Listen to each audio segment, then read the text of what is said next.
The sharp crack of gunfire shattered the drowsy afternoon calm of Prescott. Inside the First Territorial Bank, Ethan McCord, a man who had long ago made his peace with the quiet rhythms of solitude, was thrown back into a world of violence he thought he had left behind on the battlefields of the Civil War. He was not a hero. He was simply an old man, 52 years, that felt like 100 caught in the wrong place at the wrong time. His mind momentarily paralyzed by the sudden eruption of chaos. 3 men, their faces obscured by dusty bandanas, moved with brutal efficiency. One stood guard at the door, his shotgun a grim promise to the terrified onlookers in the street. Another vaulted the teller's cage, stuffing greenbacks into a canvas sack with practiced speed. The third, a hulking figure with eyes as cold and empty as a winter sky, stalked the lobby, his pistol, a lazy metronome ticking off the seconds of their lives.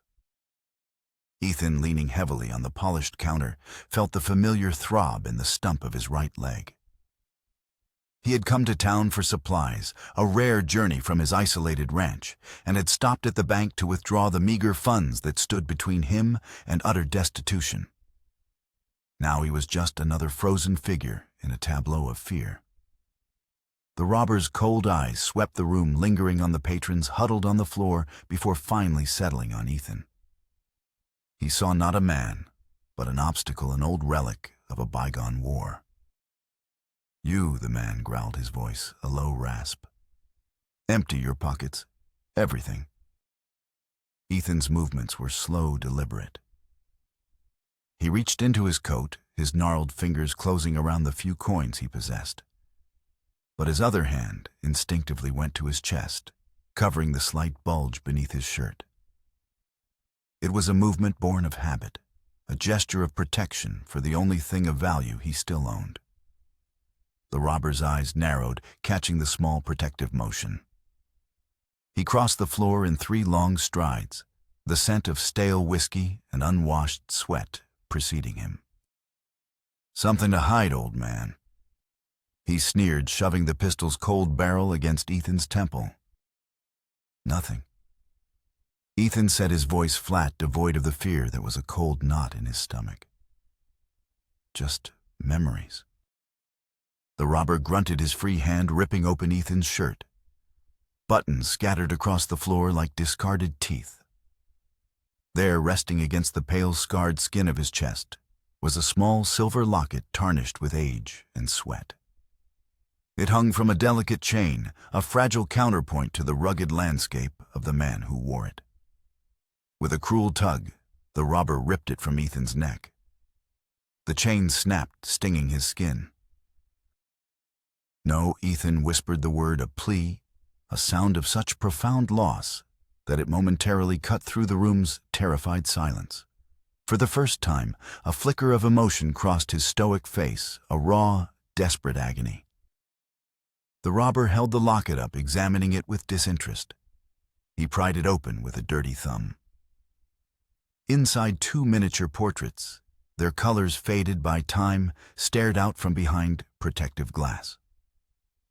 On one side, a woman with kind, intelligent eyes and a gentle smile, Eleanor. On the other, a small boy, no more than 3, his face a perfect blend of his mother's softness and his father's serious gaze, Samuel. "Pretty?" The robber grunted, his expression one of casual cruelty. He made to drop it into his pocket, a worthless bauble to be discarded later. "Please," Ethan said, his voice cracking. "Take anything else. Take the money. Just not that." The robber paused, a flicker of sadistic amusement in his eyes. He saw the old man's desperation, the raw nerve he had so carelessly exposed, and he decided to press on it. "Means something to you, does it?" he taunted. He snapped the locket shut, and with a final contemptuous look, shoved it deep into his saddlebag. "Time to go," the man at the door shouted.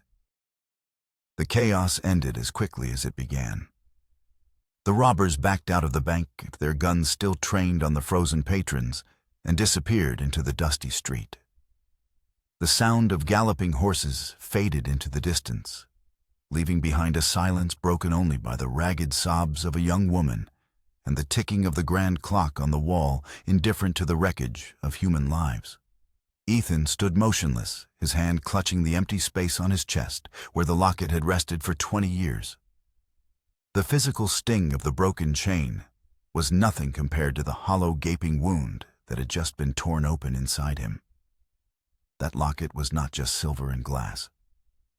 It was the last tangible piece of a life that had been stolen from him. The only proof that Eleanor and Samuel had ever existed outside the fading landscape of his memory. In that moment of brutal, senseless violation, the thick walls of grief and solitude he had built around himself for 5 years crumbled to dust. And the old soldier, the man who had buried his heart alongside his wife, was reawakened by a singular burning purpose. He had to get it back. The 16 miles to Ethan's ranch were a journey through a landscape of ghosts. Heat shimmered off the cracked, parched earth, making the horizon dance and writhe like a tormented spirit. The silence of the drought-stricken land was absolute, broken only by the hiss of a sidewinder or the lonely cry of a hawk circling in the vast, indifferent sky. Ethan rode his mare Sadie with the mechanical posture of a man hollowed out. The sun beat down, but he felt a coldness that had nothing to do with the temperature. His ranch, when it finally came into view, offered no comfort. It was a testament to his isolation, a small, sturdy house, a barn, and a corral, all built with his own hands, in a time of hope, now just weathered wood and stone, shrinking under the immense, empty sky. Inside the house, the emptiness was a physical presence. Dust motes danced in the single beam of afternoon light, slanting through the window, their slow, lazy spirals undisturbed by any other soul. The floorboards creaked under his solitary weight as he limped from the main room to the small kitchen, his wooden leg a rhythmic, melancholic counterpoint to the silence. He poured a whiskey, the amber liquid, a familiar balm that tonight offered no solace. He didn't see the room. He saw Eleanor, her face lit by the hearth as she mended a tear in his shirt. He saw Samuel, a small, laughing boy, chasing a stray cat across the very floorboards that now groaned beneath his grief. The ranch was not just a home. It was a graveyard of memories. Every nail he had driven, every field he had cleared, was a monument to a future that had died with his wife and disappeared with his son. For 5 years he had lived here as a custodian of that loss, a hermit tending the shrine of his own broken heart. The bank robbery had been a desecration, a violation not just of his person, but of that sacred, painful space. The thieves had not just stolen a piece of silver. They had stolen the last icon from his private chapel of sorrow. His thoughts turned, as they often did in the lonely hours, to Silas Blackwood. They had been brothers once forged in the crucible of the Civil War. Ethan had dragged a wounded Silas from the bloody fields of Antietam. Silas had returned the favor under the thunder of Confederate cannons at Fredericksburg. But the war had changed them in different ways. It had tempered Ethan's steel with a weary compassion, while it had burned away everything in Silas but a cold, hard ambition. The breaking point had come at Chattanooga, a small village suspected of harboring Confederate guerrillas. They had found only women, children, and old men. Blackwood, haunted by ambushes and driven by a ruthless pragmatism, had ordered the village burned. They're civilians, Silas Ethan had said, his voice raw with disbelief. They're rebels, Blackwood had replied, his eyes cold as chips of ice. And you, Ethan, are a coward. Ethan had refused the order, placing his own men between Blackwood's soldiers and the villagers. The friendship died that day, replaced by a chasm of contempt. Months later, when Ethan's unit was cut off at Missionary Ridge, Blackwood's reinforcements had arrived just a little too late. Half of Ethan's men were dead, and a Confederate shell had taken his leg. The Medal of Honor he received felt like a mockery. Now Blackwood was a captain again, the military authority in this part of Arizona, and his ambition had found a new frontier. He and a consortium of powerful men, including the unseen Senator Harrison Wainwright, were buying up land, consolidating power, their greed as relentless as the drought that was strangling the territory. Blackwood wanted Ethan's ranch not for the meager grazing it offered, but for the small, steady spring that was the only reliable water source for 20 miles. Ethan had refused to sell. It wasn't about the land. It was about refusing to yield the last piece of himself to a man like Blackwood. A faint sound from the barn, a scraping, a muffled cough, jerked him from his reverie. Years of soldiering had honed his senses. He was instantly alerted, the grief receding, replaced by the cold, familiar calculus of survival. He reached for the Winchester rifle he always kept loaded by the door, his movements silent despite the heavy prosthesis. Outside, the moon cast a pale silver light across the yard. A shadow detached itself from the deeper darkness of the barn. Ethan raised the rifle, the worn stock cool and solid against his cheek. He did not call out a warning. He had learned long ago that warnings were a luxury for men with time to spare. He simply waited, a predator in his own barren kingdom. Two figures emerged from the barn, moving with a fluid grace that spoke of a life lived in tune with the rhythms of the wild. They were Apache women. Their buckskin dresses tattered, their faces etched with exhaustion and fear. The taller one possessed a regal bearing that even her ragged state could not diminish. Her hair, streaked with silver, framed a face of fierce, intelligent dignity. The other was shorter, more compact, a warrior's build.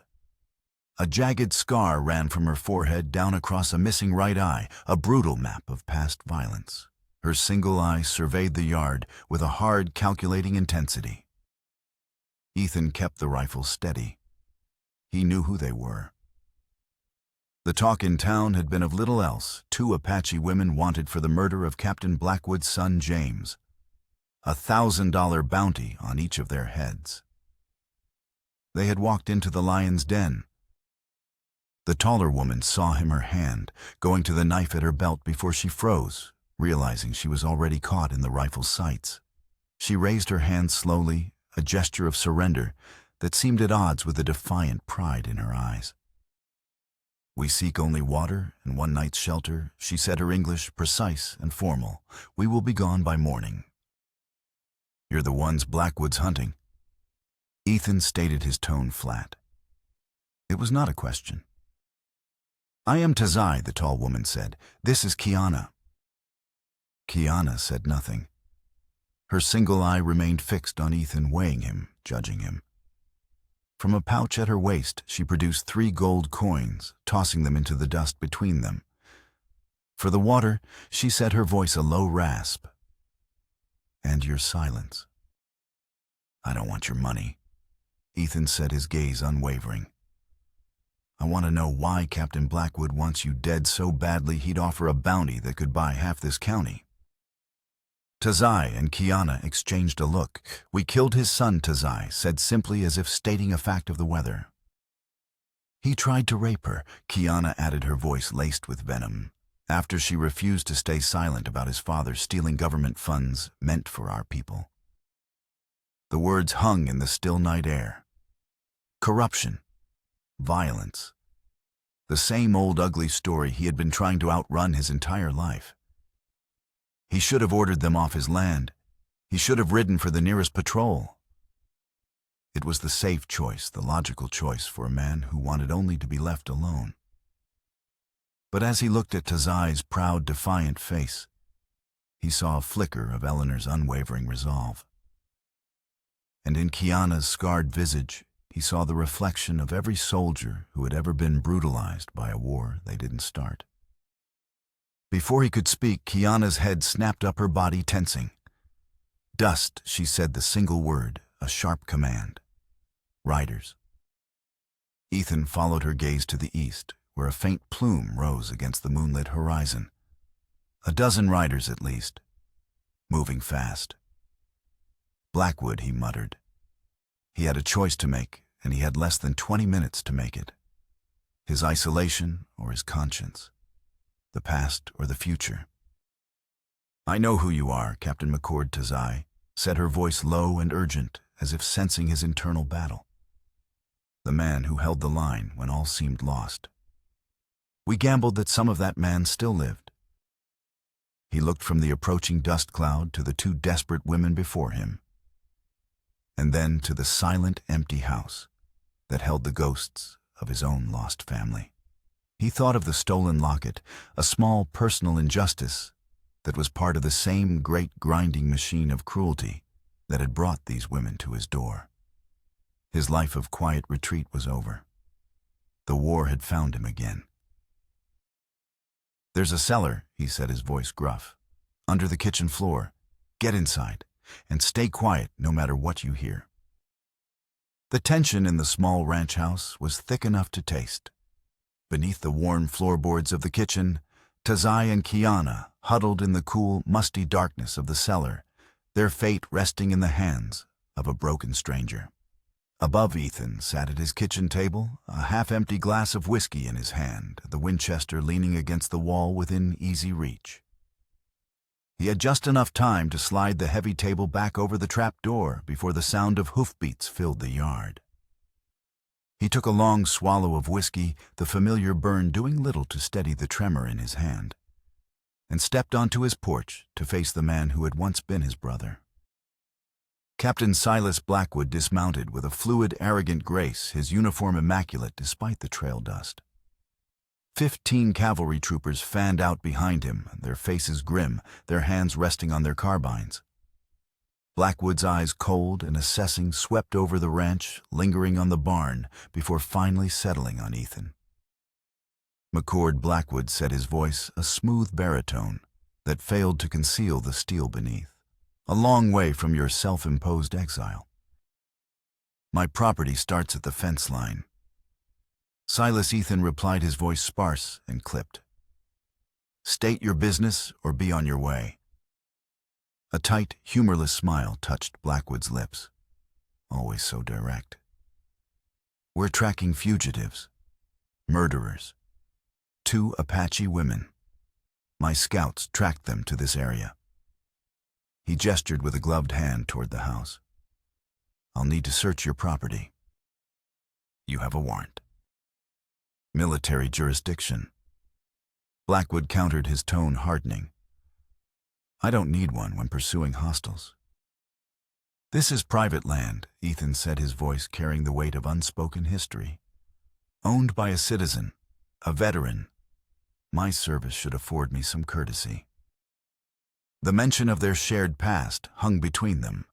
Blackwood's gaze flickered for a fraction of a second, a brief acknowledgement of the man Ethan had once been. "Your record won't protect you if you're found to be harboring killers, Ethan." The standoff stretched, a silent battle of wills waged under the pale moonlight. From beneath the floor, Ethan could feel a faint vibration as one of the women shifted her weight. He took a slow breath, praying Blackwood hadn't noticed. A new figure emerged from the shadows behind the house. He was a lean Apache man, dressed in the blue uniform of a cavalry scout. He wore it like an ill-fitting costume, his movements retaining the silent grace of his people. "The tracks lead west," Captain the Scout said, his voice low and devoid of emotion. Blackwood turned, his expression a mixture of annoyance and impatience. "You're certain, Maka?" The Scout Maka nodded once. A deliberate final gesture. 2 horses, moving fast, less than an hour old. Ethan's face remained a mask of indifference, but his mind raced. The women were on foot. The scout was lying, creating a false trail. Why, he studied the young man's face, searching for a clue, and for a fleeting moment, their eyes met. In the scout's dark gaze, Ethan saw not defiance or deceit, but something else. A flicker of strange, unnerving recognition, as if they had met before, in a life he couldn't recall. Blackwood, satisfied, turned back to Ethan. "It seems you're in the clear. For now." He swung himself into his saddle, the leather creaking in the silence. "But I'm posting men on the road, and I'll have a legal warrant by noon tomorrow. I will be back, Ethan, and I will tear this place apart, board by board." He leaned down, his voice dropping to a low, menacing whisper. "If I find you've lied to me." "We all live with our lies, Silas," Ethan said quietly, the words carrying the weight of Chattanooga, of Missionary Ridge, of all the ghosts that stood between them. "The trick is choosing the ones you can die with." Something flickered in Blackwood's eyes, not anger, but a sliver of the shared history they could never escape. He straightened, signaled his men, and rode out, leaving Ethan alone in the sudden ringing silence. Only when the last hoofbeat faded did Ethan allow himself to breathe. He limped back inside and with a grunt of effort moved the table and lifted the trap door. Tazai and Kiana emerged, their faces grim. "He's gone," Ethan said, "but he'll be back." Makatazai said, a question in her voice. "He sent them west," Ethan confirmed. "Bought you time. Who is he?" "One of our people," Kiana said, her bluntness a sharp contrast to Tazai's more formal speech. "He wears the blue coat to listen, to help."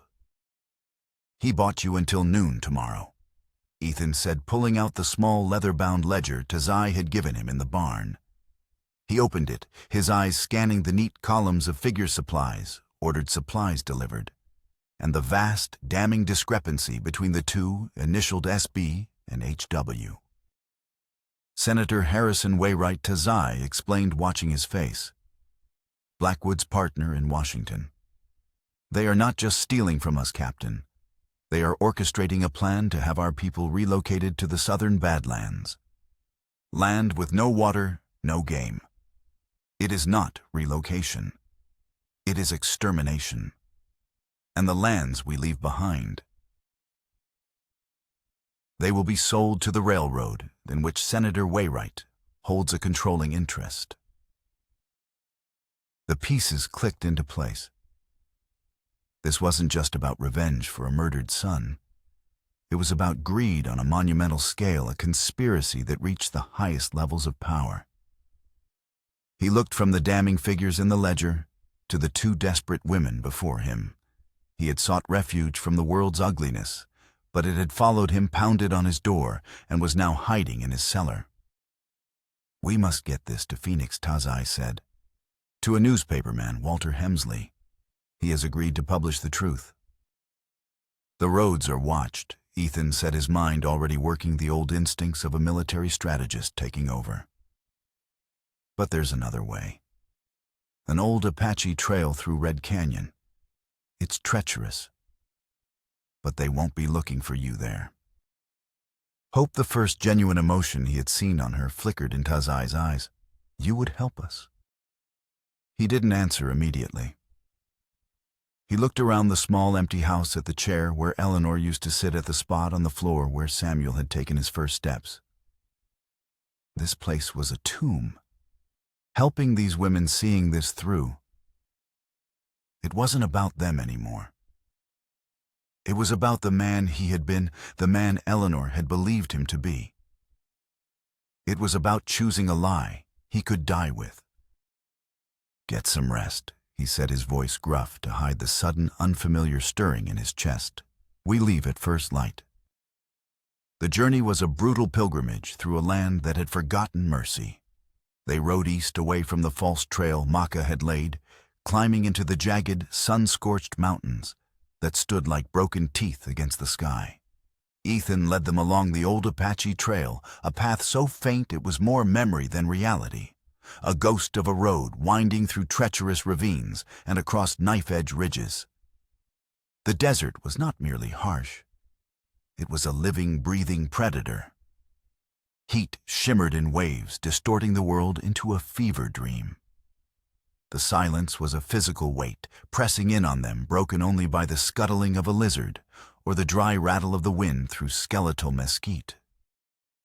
Ethan pushed them relentlessly, his own pain a constant throbbing companion. The rough ride chafed the stump of his leg, sending shards of fire through his body with every jolt of the saddle. But he ignored it, his focus narrowed to the task at hand. He was a captain again, responsible for the lives under his command. During a brief stop to water the horses in the scant shade of a granite overhang, Tazai approached him. Her movements were graceful, her dignity an unshakable fortress against the brutal landscape. "You ride like a man pursued by more than soldiers," she observed, her voice precise, never wasting a word. Ethan grunted, wiping sweat from his brow with the back of a dusty sleeve. "We all have our ghosts." "My people believe ghosts walk with us to teach us," she said, her dark eyes holding his. "What do yours teach you, Ethan McCord?" He looked away toward the vast, empty horizon. "They teach me that conscience is a heavy burden." He thought of Chattanooga, of the faces of the women and children he had saved, and of the cost of that choice, the end of his friendship with Silas, the loss of his men at Missionary Ridge. He had done the right thing, but the right thing had led to ruin. Kiana joined them, her single eye scanning their back trail with ceaseless vigilance. "Talk later," she said, her voice blunt. "Ride now." As they continued their ascent, the landscape grew more alien, more dangerous. They navigated a narrow canyon, where the walls were so close they could touch both sides at once, the rock glowing with an infernal heat. That evening, as they made a cold camp in a shallow cave, the first subtle clue emerged.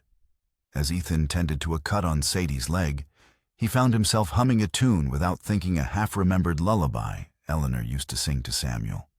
From across the small fire, Maka, the Apache scout who had met them at a prearranged point to guide them through the most difficult passes, looked up. "That song, Maka," said, his voice quiet. "I know it." Ethan stopped, a strange feeling prickling the back of his neck. "It's just an old folk tune." The woman who raised me used to sing it." Maka said, his gaze distant. "She said she learned it from a white woman at the mission school." The moment passed, but it left an unsettling residue in Ethan's mind, a question mark hanging in the cool night air. The connection was too tenuous, too coincidental to mean anything. And yet, the next day they were ambushed. Not by Blackwood's cavalry, but by a half-dozen rough-looking men, bounty hunters, drawn by the $1,000 prize. The attack was sudden and vicious. Gunfire echoed through the canyon, bullets ricocheting off the rock walls. Ethan reacted on pure instinct, the years of combat training flooding back. He pushed Tazai behind a large boulder, his Winchester barking in reply. Kiana and Maka fought with a deadly coordinated grace, two predators defending their territory. But they were outnumbered. A bullet grazed Ethan's arm, and another kicked up stone fragments that stung his cheek. In the chaos, more riders appeared, Blackwood's troopers drawn by the sound of the fight. They were caught in a pincer. "Go," Ethan shouted to Tazai, shoving the ledger into her hands. "Take Maka and Kiana, get to Phoenix, I'll hold them off." "No," Tazai said, her face resolute. "We do not leave our own." "This isn't a debate," he roared, the captain's voice of command, returning with startling force. "The evidence is what matters, ghoul." He saw the conflict in her eyes, but Kiana grabbed her arm. "He's right," the warrior woman grunted. "The mission first." Maka gave Ethan a final, unreadable look, a look that conveyed a depth of emotion Ethan couldn't begin to fathom, before he and the two women scrambled up a rock face and disappeared. Ethan turned to face the advancing soldiers, his Winchester held steady. He was one man old and wounded against a dozen. It was a fool's last stand. He fired, dropping one trooper.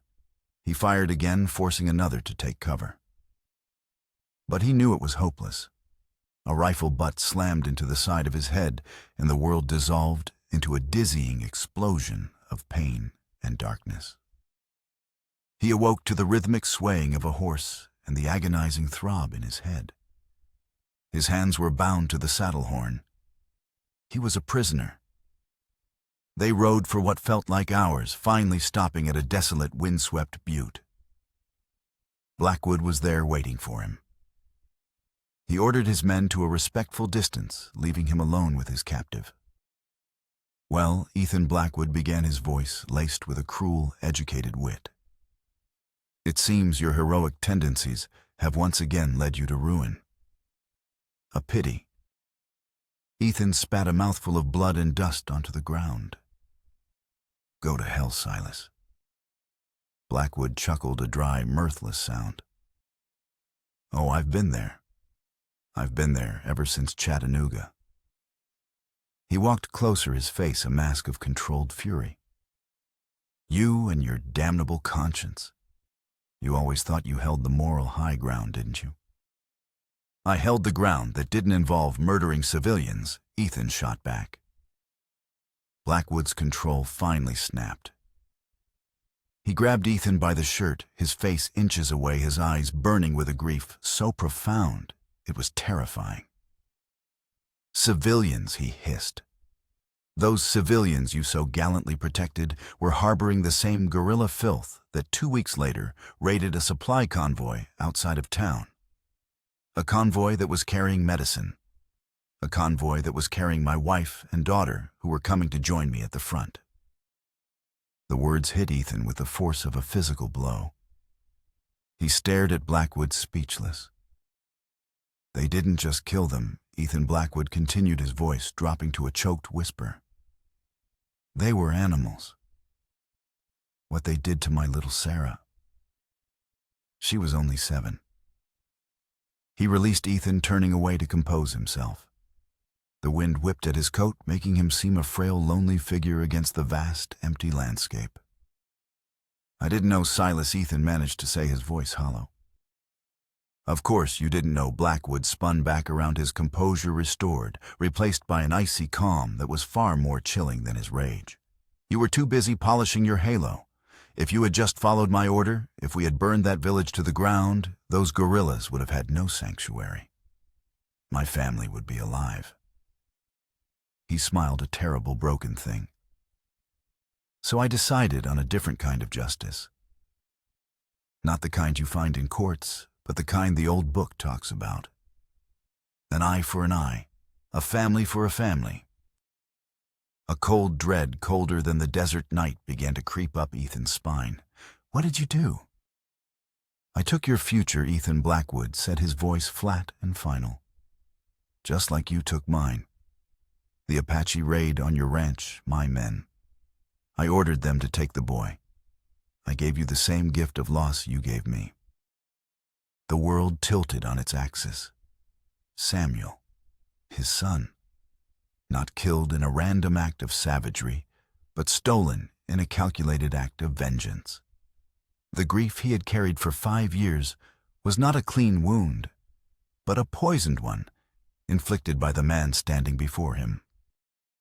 "Where is he?" Ethan demanded, his voice a raw growl. "What did you do with my son?" Blackwood's smile widened. "Does it matter he is gone? Just like my Sarah. We are the same now, you and I.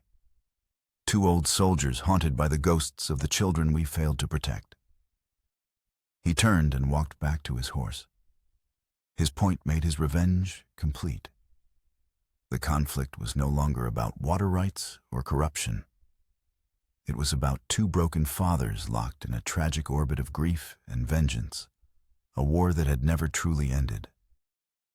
The adobe walls of Fort McDowell were a sun-baked monument to despair. Ethan was thrown into a squalid cell in the stockade, his body a canvas of bruises, his soul a wasteland of fresh grief. The knowledge that Samuel had not died but had been stolen was a torment worse than any physical pain. He was alive. Somewhere. For 5 years. The thought was both a sliver of impossible hope and a new exquisite form of torture. His cellmate was a sympathetic army doctor named Cooper, a man whose conscience had not yet been fully cauterized by the brutalities of the frontier. He tended to Ethan's wounds, his hands gentle, his eyes filled with a weary disgust for the regime he served. "Blackwood's a monster," Cooper murmured, cleaning a gash on Ethan's forehead. "But this is something else. He's obsessed." "He lost his family," Ethan said, the words tasting like ash. "He blames me." Cooper paused, his expression grim. "That doesn't justify stealing a child. Nothing does." He leaned closer, lowering his voice. "There are others here who feel the same. Men who are tired of his cruelty. If you were to try and escape..." The seed of an idea was planted. Escape. It seemed impossible. He was injured alone, deep in hostile territory.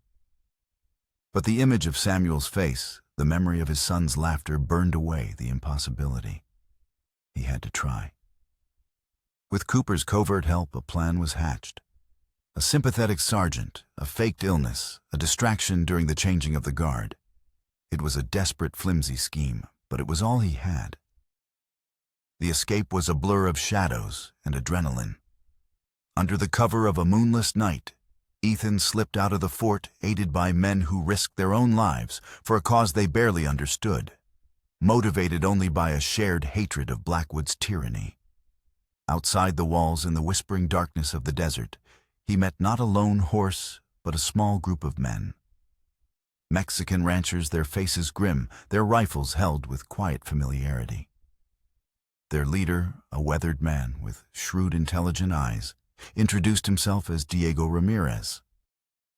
Dr. Cooper sent word, Ramirez said, in heavily accented English. He said a man of conscience needed aid. "Why help me?" Ethan asked, wary. "Captain Blackwood's justice does not distinguish between Apache and Mexican," Ramirez replied, his voice hard. "He hanged my nephew for stealing a horse that had wandered from his own herd. Senator Wayright's railroad consortium has pushed dozens of our families off lands they have worked for generations. Your enemy is our enemy. It is that simple." An alliance was forged in the darkness, a motley coalition of the dispossessed.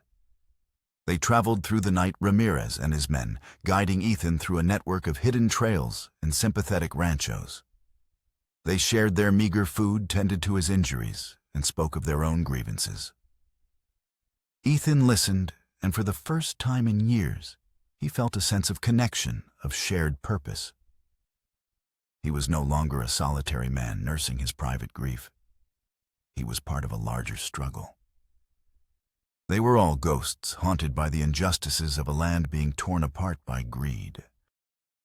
They learned from a network of informants that Tazai Kiana and Maka had separated.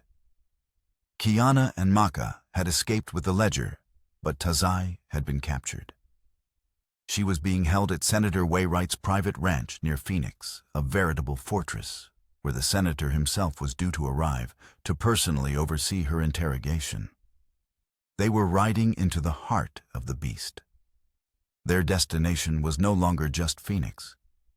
It was a specific point on a map, a place where all the tangled threads of vengeance, greed, and justice would finally converge. The dust storm descended upon the valley like a biblical plague.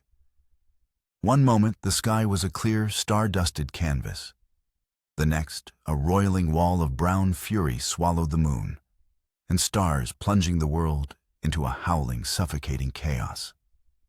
The wind shrieked a physical assault that tore at clothes and stung the eyes. Visibility dropped to arm's length. For Ethan and his allies, hidden in the dry creek bed below Wayright's ranch, the storm was both a curse and a blessing.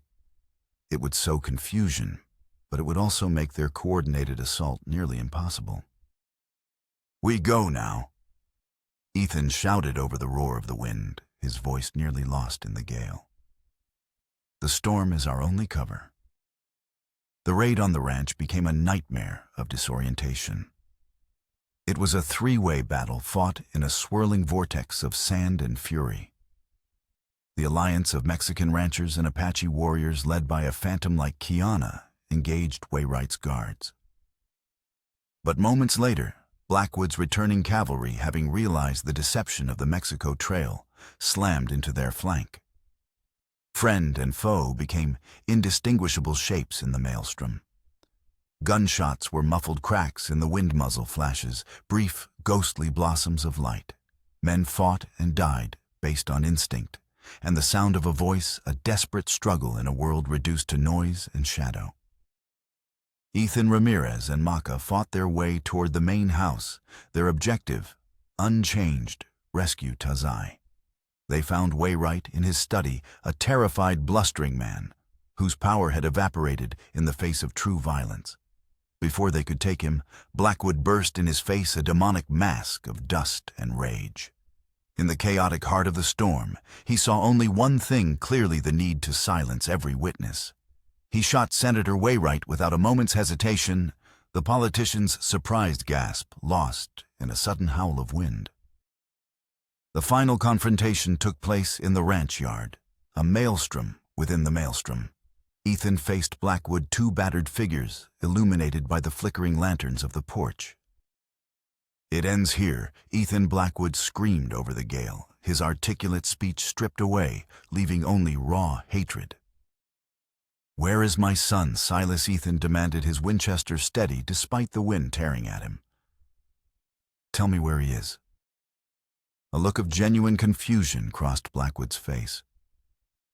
"He's dead. I told you I had him taken." He took a step closer, his pistol aimed at Ethan's heart. "But I never ordered him killed. That was Morrison, the bounty hunter you killed at your ranch. He was a sadistic fool. He was supposed to deliver the boy to a mission orphanage in New Mexico. He took it upon himself to leave him in the desert instead. Said it was cleaner." The revelation was a punch to the gut, complicating the clean, simple lines of Ethan's quest for revenge. His son's death had not been the direct order of the man before him, but the cruel act of a subordinate. Did that change anything? Did it lessen Blackwood's guilt? Ethan's finger tightened on the trigger, the desire for vengeance, a burning coal in his chest. Kill him. End the pain. But then he looked past Blackwood and saw Maca, his adopted Apache son, fighting with a fierce and noble grace. He saw Ramirez, a simple rancher, fighting for the memory of his nephew. He saw the faces of the men at Chattanooga.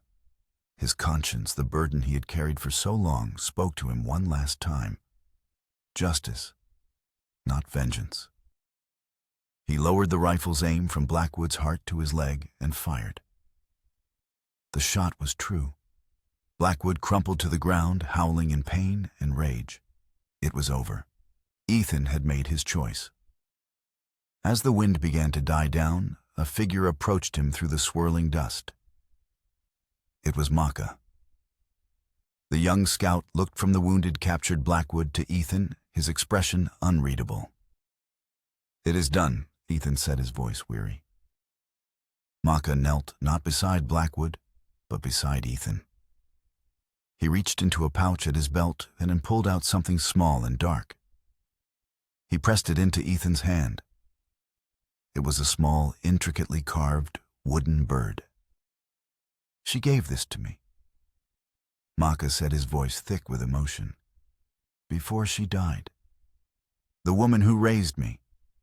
She said it was from the white teacher at the mission, the teacher who sang the lullaby." He looked up, and in his eyes, Ethan finally saw the truth he had been too blind to recognize. It was not just recognition. It was the reflection of his own blue eyes, of Eleanor's gentle soul. Father Maca whispered the word, a bridge across 5 years of silence and pain. The world seemed to stop. The dying wind, the shouts of the wounded, the flickering lights, it all faded away. There was only the face of his son, Samuel, returned to him from the dead. A wave of dizziness washed over him. and he realized with a strange detachment that he too was wounded, a dark stain spreading across his chest. He collapsed into his son's arms, the long war finally truly at an end. Healing was a slow, painful crawl back to the world of the living. Ethan drifted in and out of consciousness, in a hidden Apache camp nestled deep in the mountains, a place of such profound peace.